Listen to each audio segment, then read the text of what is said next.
Welcome in, everybody. Happy Tuesday night. I am here with Leah. Welcome, Leah. We Have to apologize for the darkness. Our power went out, so we're running on flashlights. But we are here. we are so grateful that you are here. Yes, so we're both in Texas, and I'm up in Amarillo, and Leah's over in Lubbock, and we're having a lot of winter storms, and Yes. it's like thunderstorming over there where you are, right, Leah? Yeah, it's like 20 something degrees and raining with thunder. It's crazy. There was a big thunder and then my transformer blew.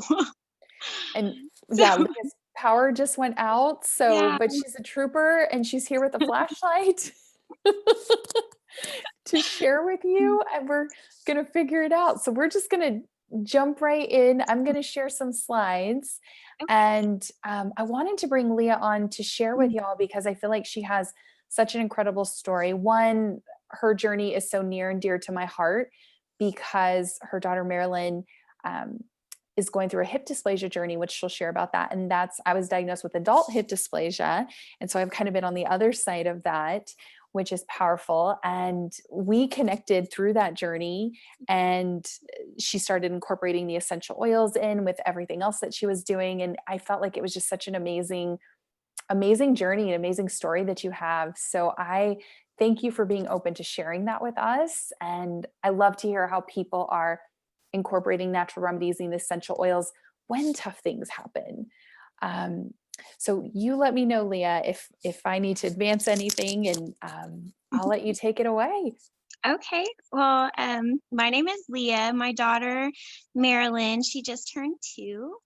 And so she was born in October of 2018.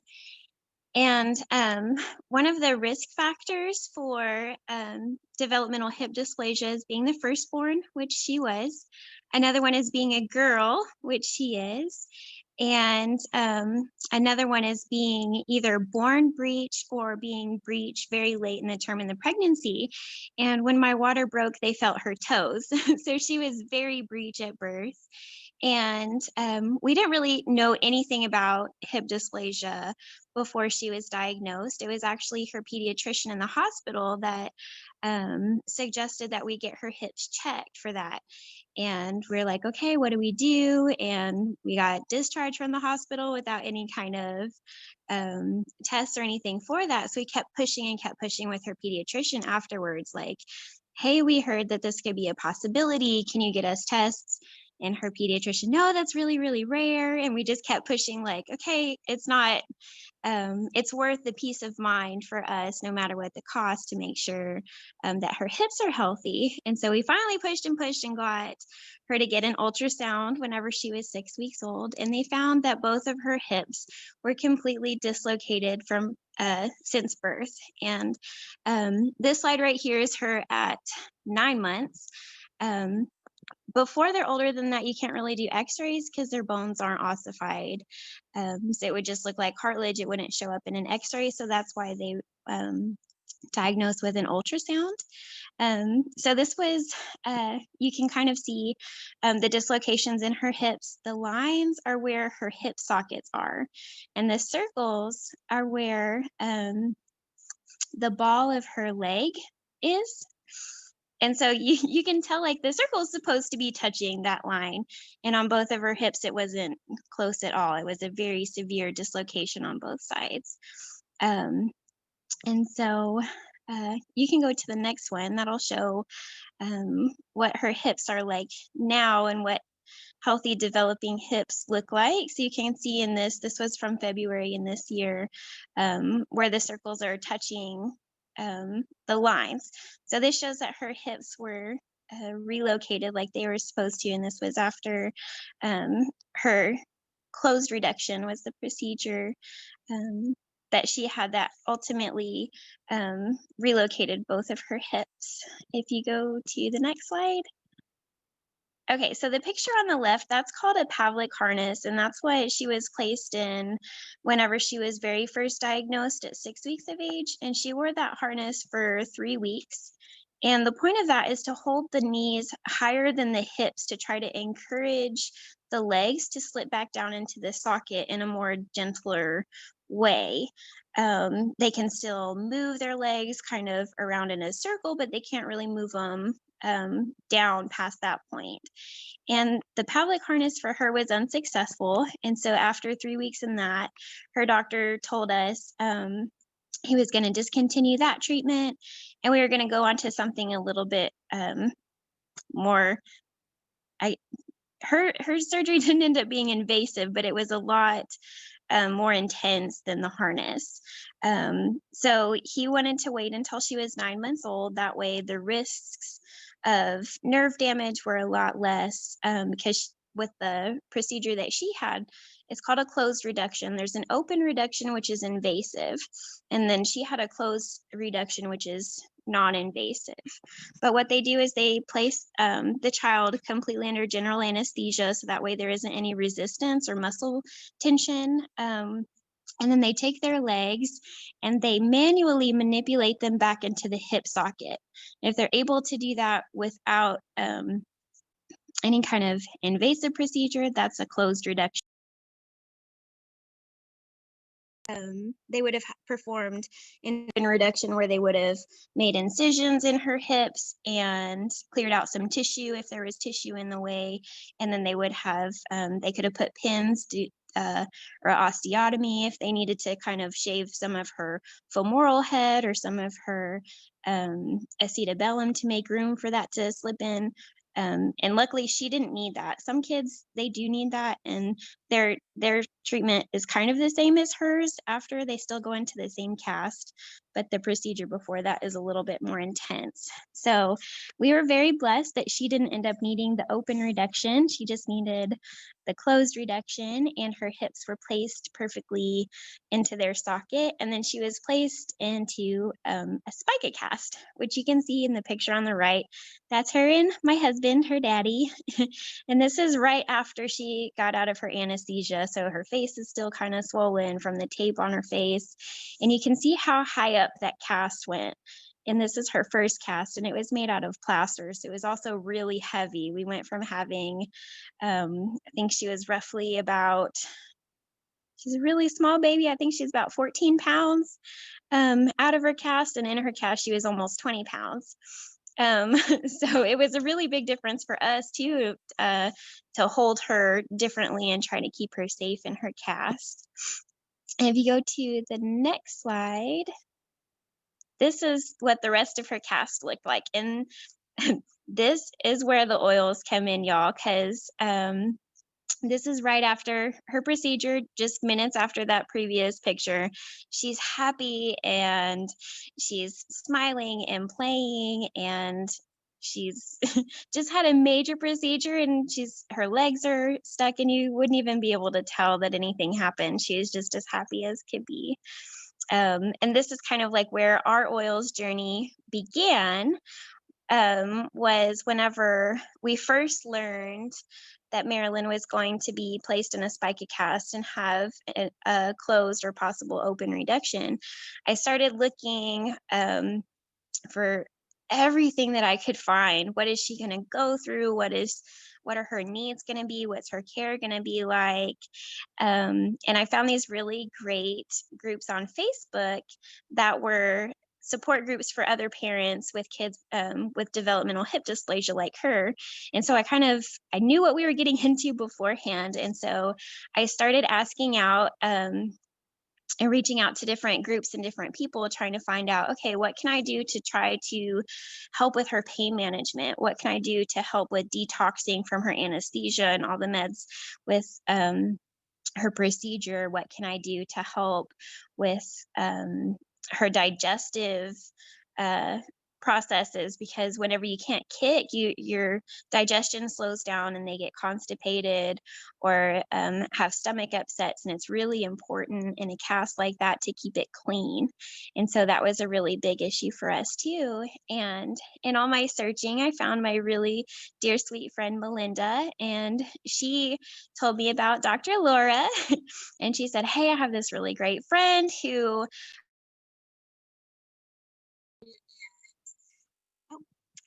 Can you hear me still?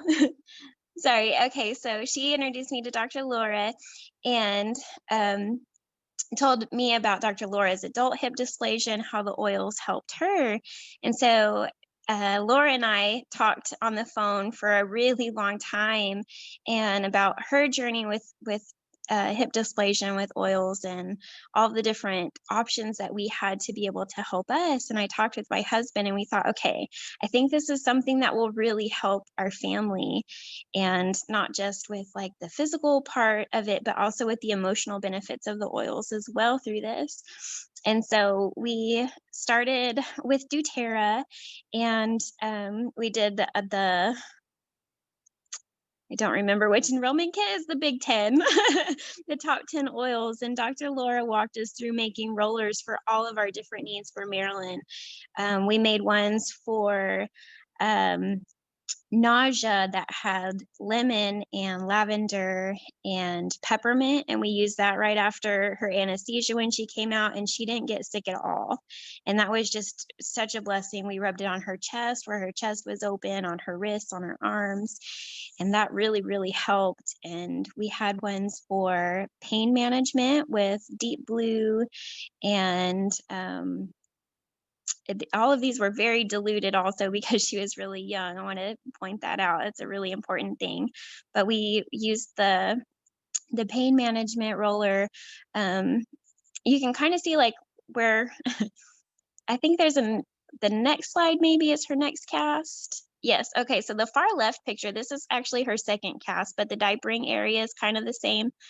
So you can tell there's like a hole where the diaper goes, but it's different.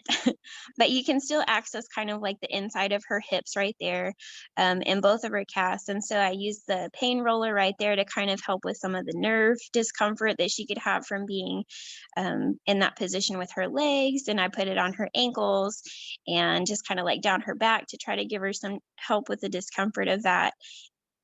And I think that really helped too. We got Whenever she was discharged, they gave us just like a normal prescription for like ibuprofen for her. They didn't have to give us any hardcore pain meds, which I thought was really wonderful. But she only used ibuprofen for a day. The rest of it was managed completely with oils, which is a really big thing. That was such a blessing to not have to use anything more severe than that. We also we're concerned about like the digestive stuff. And so we had digestin, and we rolled that on her stomach. I just put a little bit on my hand and put it down in her cast and rubbed it on her abdomen. And that really helped. She didn't have any kind of problems with that, which was really wonderful. Um, and as y'all can see, like she's through all of this, she was so happy. Like I couldn't have imagined her being in such really tough circumstances and being so happy. She, in the third picture, you can see that's her in her first cast trying to stand up. She got really flexible ankles, and her feet were so strong and her ankles were so strong, and she would pull herself up and try to stand in her cast. It was just absolutely incredible. She crawled all over the place. She got into more things than she could not in her cast.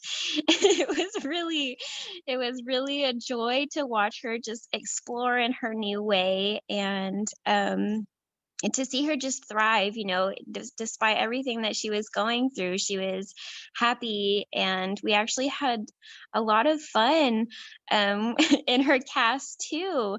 If you go to the next picture, you'll see this is that's her and her dad, and she's just so silly and so happy. And we found different ways to do things. So like we got I think it's called a smart trike, and it's just like this little tricycle, and it has like a 5-point harness. And so we strapped her in that, and we used that as her stroller, and we took her all over the place. We took her to the Dallas World Aquarium. We took her to the Dallas Museum of Art. And on the right, that's just a little beanbag chair. So we were able to sit her up in little chairs. And we had a special, it's actually just a travel high chair that you can get on Amazon. It has an inflatable base. We took that everywhere, and that was her high chair. So we went out to eat with her. I think the next picture is of our trip to that's the Dallas World Aquarium. But she just had so much fun.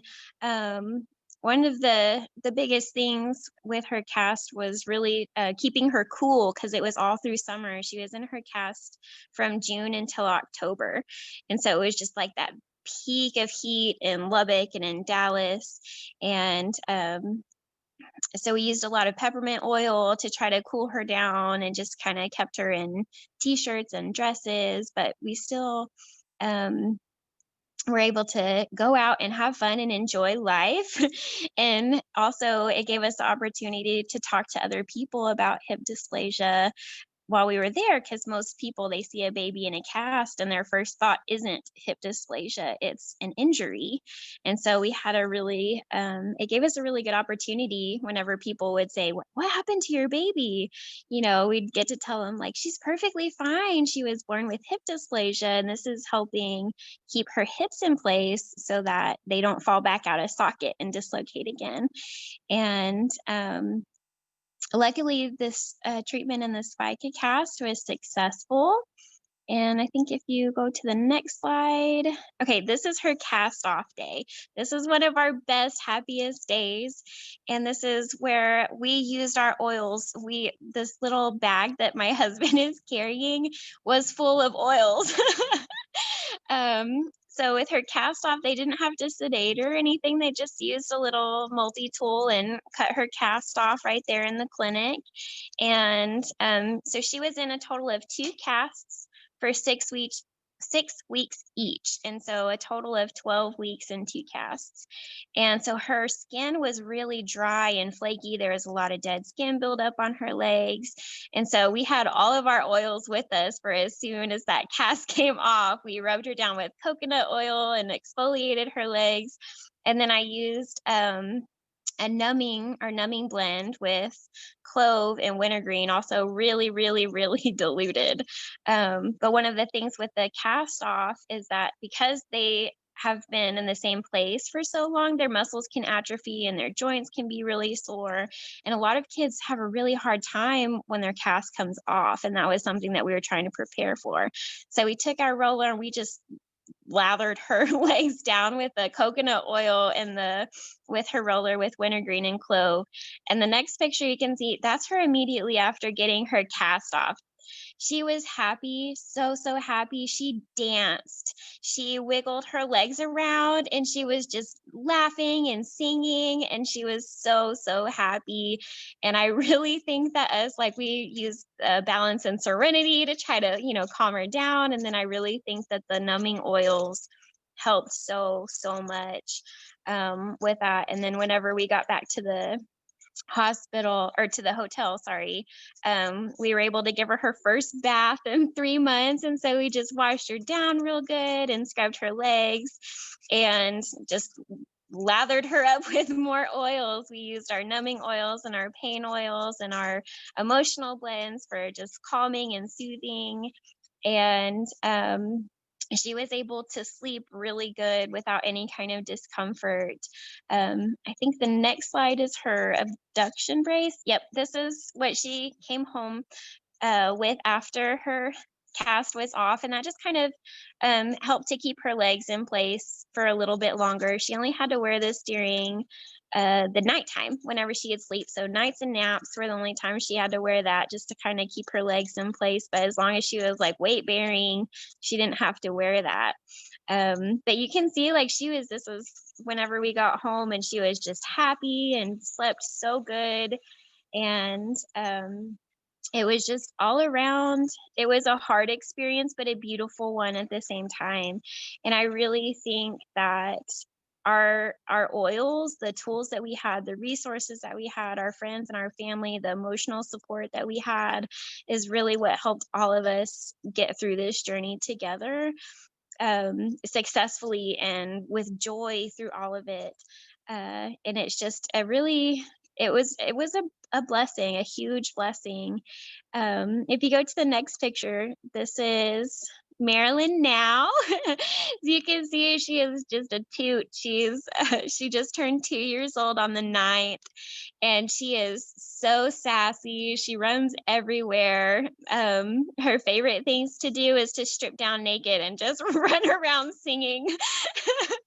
I obviously didn't have pictures of that, but that's a daily occurrence in our house that you would never be able to tell that by looking at her, just by knowing her, the journey that she has been through all of this. It's really a testimony of how amazing and how healing our bodies are, the capabilities that we have, and the things that, like, I believe God gave us everything to be able to heal us.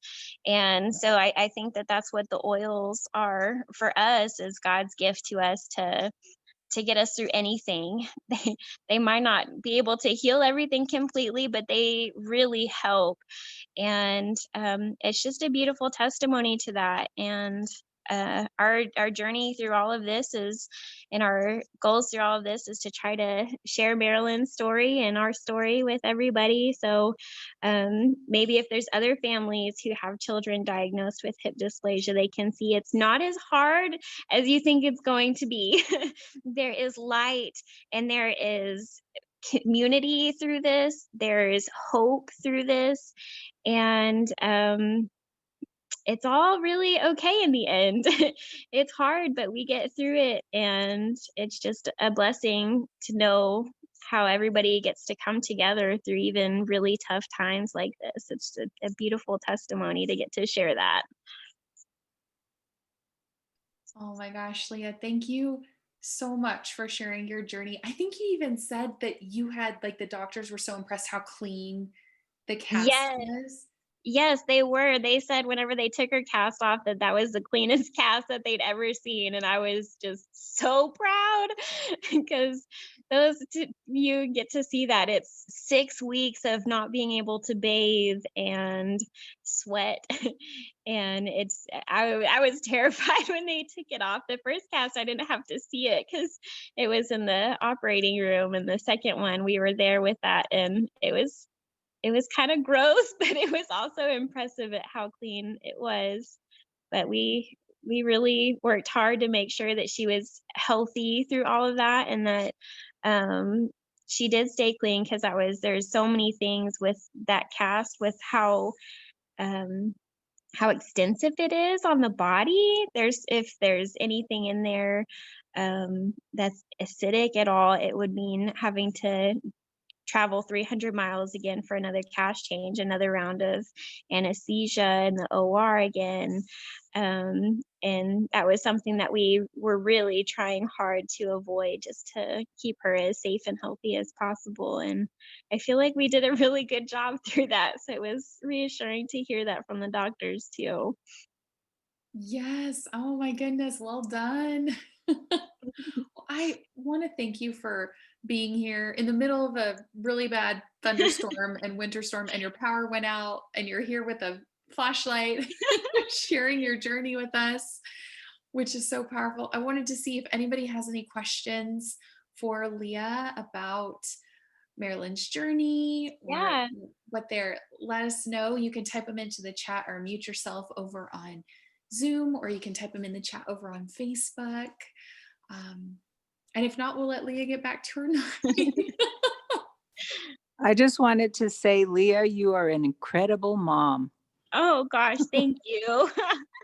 I try every day and I fail all the time, but it is just Oh my it. goodness, no. You did so much research and so much to make your daughter's life better. Bless Oh, your thank heart. you. Bless your heart. I had a lot of help. It does take a village, that's for sure. It does. It does. And we had a really, really good one. Yes, great. We're so happy for you. Oh, thank you. What a champion mom. Thank you. Yeah. Yeah, Leah's I amazing. had a cast as, oh, sorry, Oh, go ahead. a little bit of a sound delay. Sorry about that. I had a cast as a child, and I remember for me, I was surprised because it was my arm, and my elbow Mhm. was at a 90-degree angle, and they took the cast off, and my arm was still at a 90-degree angle. Yeah. It takes a while to get range of motion back. And so my mom took me swimming at the YMCA every day, and just the the um, the resistance of the water. I just swam like normal. I wasn't doing anything special, but just the resistance of the water, my arm gradually straightened out and I got range of motion. I was just curious what all you needed to do for helping sweet little Marilyn get her range of motion back. Yeah, okay. Well, that's kind of what with the clove and the wintergreen, that was what really really surprised me because I was expecting that. I was expecting her to be stiff and for it to be painful for her to try to move it all, and it wasn't. We were so surprised and I really honestly attribute that probably like 99% if nothing else to the oils that we used. I really do. We gave her baths like regularly, but it was immediately after her cast came off that she started kicking. And it was kind of, I don't know if you've seen like those clocks where Elvis like dances and he like kind of jives. That was how she was moving. Like it was total range of motion in her hips and in her knees immediately after the cast came off. We actually took a video of it because it was just the funniest thing. We couldn't believe it. Like we had tears streaming down our faces because we really thought that she would be stiff and that wasn't our case at all. Like pretty amazing. Wow. Oh my gosh, I love it. So Sonia asks, how did you apply the oils? Well, each oil with her cast, we applied it differently. There was a lot of oils that we applied down the base of her neck, and we used rollers that Dr. Laura walked me through before our procedure. So we had it all in this case with us ready to go. But we had Zindacrine, which was our detox oil. We put that at the base of her spine, or at the base of her skull, sorry, and then down her spine as far as we could, down her back into the cast. And there was a little bit of a gap. It's really hard to see, but I have really tiny hands. And so a lot of the times I was able to kind of massage a little bit farther down her back or on her abdomen, or even kind of around her legs if I needed to.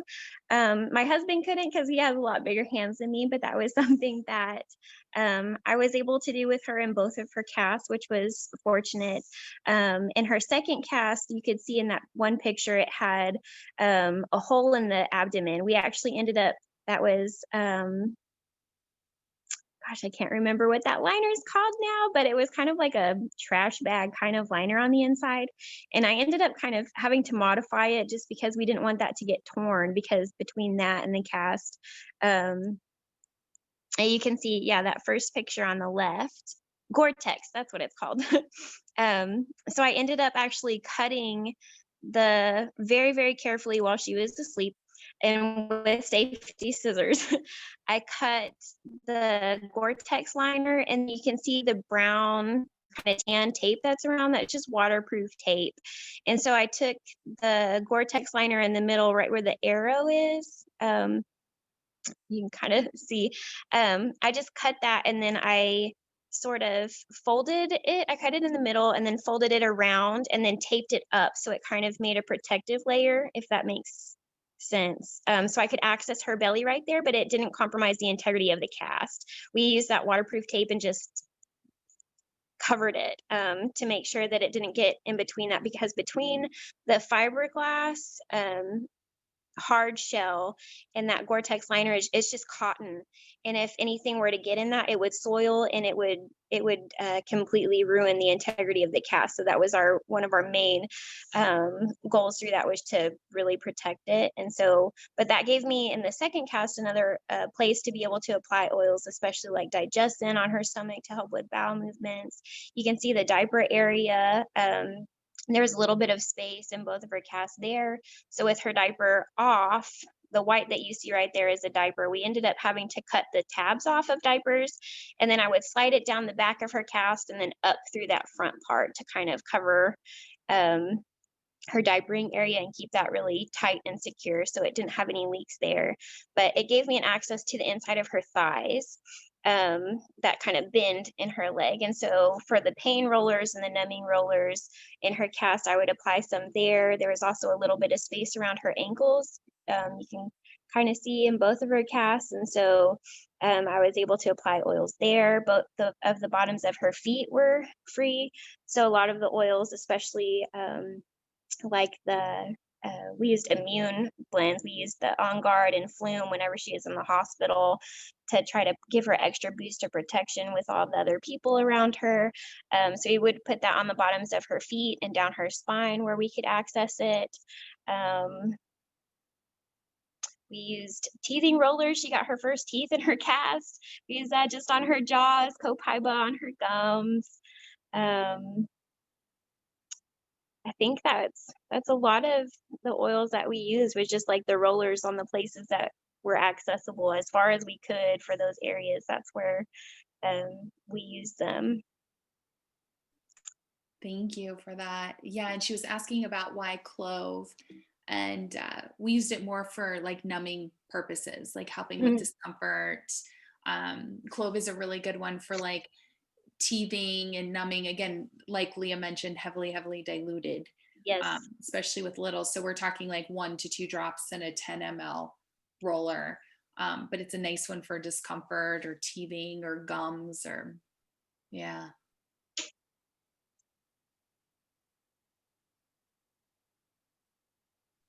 This is so good. Any other questions that y'all can think of, or we'll let Leah get back to her evening? But I want to thank you, Leah, for sharing.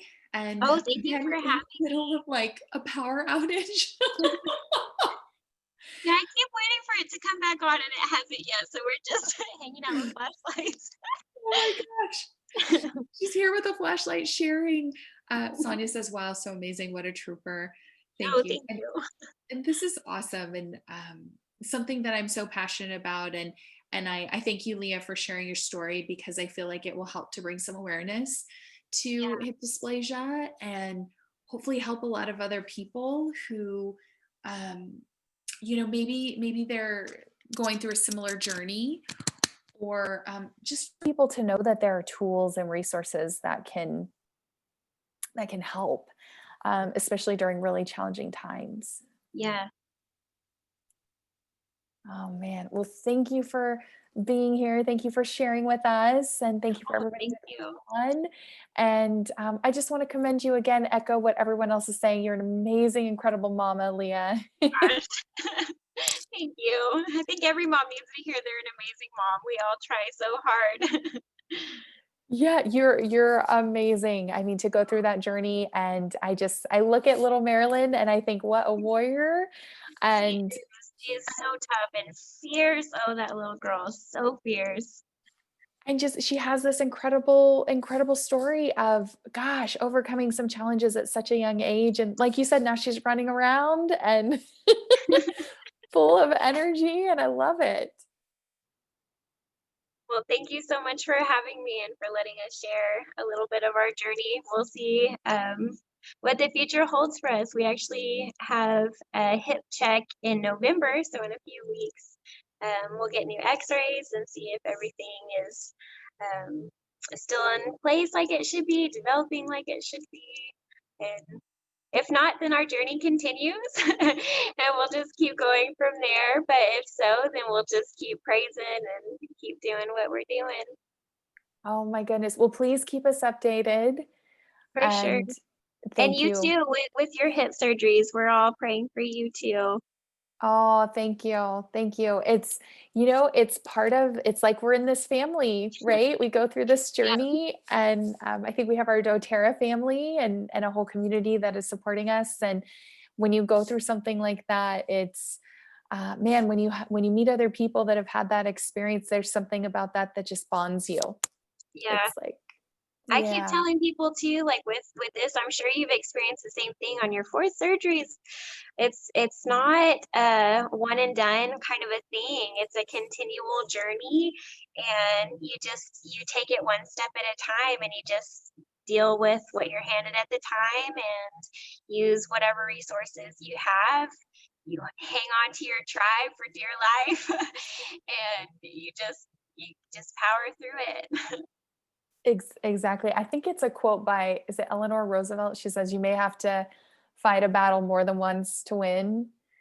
Yes, yes, And it's so true. Sometimes healing comes in layers, yes, and it's one of those things that, like you said, we take it one day at a time, sometimes one step at a time. And I love your testimonial because it shows us that you're so proactive, right? You were researching and you were adding in the oils and you were doing all of these things to support your daughter with this challenge that was coming up. And sometimes I think other people may look at that and go, well, they're just going to, fix us, or there's nothing that I can do. I'm going to be in this cast for the whole time. And there's actually a lot of things that we can do, from mindset to, incorporating in the essential oils, like all of these things. And I think it's those little daily things that make a big difference with our healing and our recovery. I do too. And that was something that my husband and we talked about from the get-go is we aren't going to let this change our daily life. We aren't going to let this be something that we're feared into, where we feel self-conscious about, or like we have to tiptoe around something. And so we didn't, like, we went out to eat at a restaurant the first day that we were back, and we got some interesting looks from people who didn't know our story, and that was okay. But we experienced things that we didn't get to, and we went out and had fun and just explored.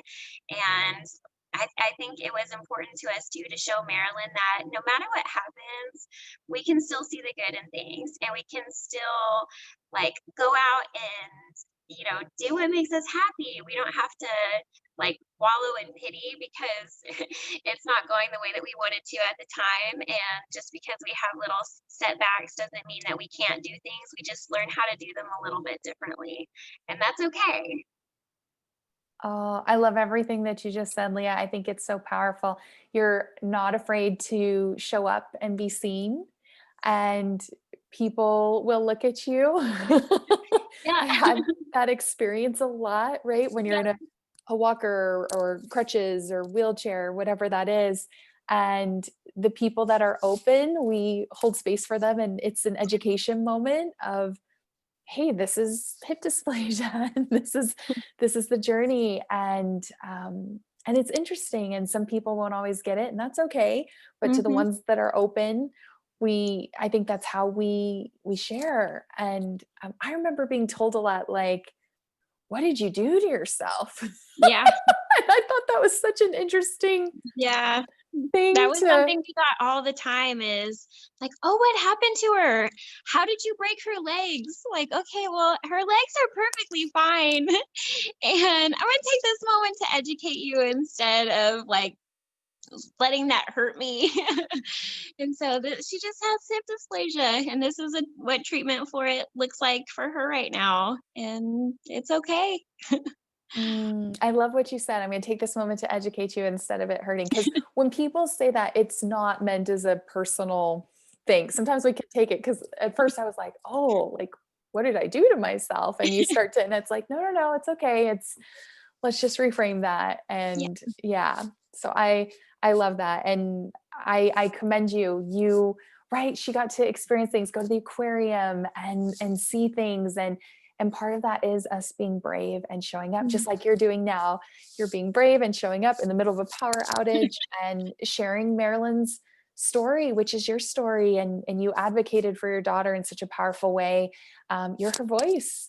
Aw. And that's really, really amazing. And we feel your mama bear love.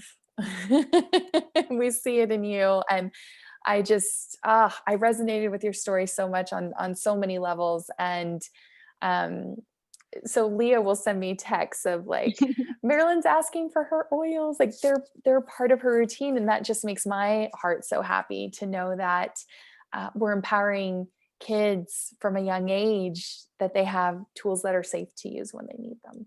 Yep. even tonight, like one of her big things, it's part of our nighttime routine is we use Digest Zen on her stomach, and then we have a teething roller because she's getting molars in, and she says, belly uh-ohs, need my belly uh-ohs. And she'll lift up my shirt and put Digest Zen on my belly, and then she'll lift up her shirt and put it on her belly, and then she'll put them on her feet. So yeah, she loves her oh-ohs. Her oh-ohs, I love Oh-ohs. it. Oh my goodness. Well, thank you for pouring your heart and your soul into us tonight and sharing your story. And I truly believe that we're all walking miracles. We all have a story. And as we share, it helps somebody else. It's that Yep. ripple effect. And as we have tools and things that we find that are helpful and sharing those, you never know who's going to see this and it will help them. So I really value your time and sharing with us tonight. Oh, well, thank you. I hope that whoever sees this, you know that no matter what you're going through, you aren't alone in anything. There's always people that are going through similar things in you, and we are here to help you and to love you through it. And there's hope in everything. There's always hope. That's beautiful. There's always hope and you're not alone. Thank you, Leah. Thank you for being here. Well, thank you for having me. Thank you for giving us the opportunity to share our story. Oh my goodness, it's my pleasure. Well, I want to thank everybody for watching, and please join me in sending lots of love to Leah and Marilynn.